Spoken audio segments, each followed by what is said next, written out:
Built in 1904, the Flatiron Building in Lacombe is a landmark in the community, serving as a home to many unique businesses over its 110 years.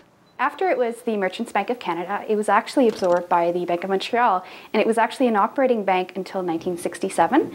But after that, the one that really stands out, and for which we actually have a lot of stories that people share with us, is the fact that it was a doctor's office. So people remember coming in here with their mom and dad for medical appointments and waiting in the waiting room in this iconic building. It also boasts some pretty spectacular architectural features for which it's so widely recognized across central Alberta. The Flatiron Building, or the moniker Flatiron, alludes to the triangular footprint of the building itself.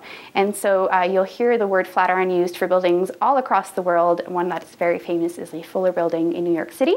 But there's a Flatiron Building also in Edmonton, and so there are two in the province of Alberta. The Flatiron is very unique. It has a lot of really interesting architectural components. One of these is the fact that it's built in perspective. And so the architectural drawing that the building is based on is wider at the base and then narrower at the top, which also means that the windows are wider at the base and narrower at the top, which was a challenge during the restoration process. But it also made the building look more grand, and it does give that illusion of height when you're at the base of the building looking up. And to ensure its large stature, a new law was put forth by the city. The City of Lacombe has pretty much ensured that this building remains an iconic landmark and stands out when you come down Main Street.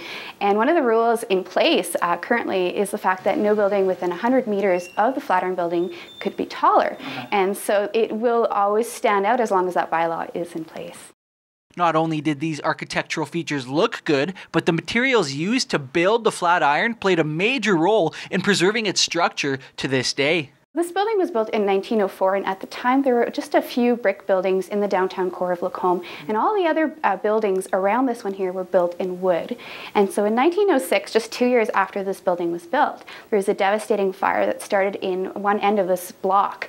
It was the local McDermott drugstore, and there was a kitchen fire that started and spread from one building to the next and surrounded the block.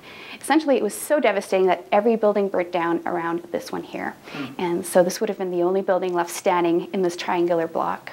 And so yet another rule was put into place, one which gives the city its historic downtown core. Shortly after the fire, Town Council in Lacombe made the decision that all new construction or existing building that were going to be worked on had to be clad in brick or some kind of masonry in order to prevent the spread of fire going forward.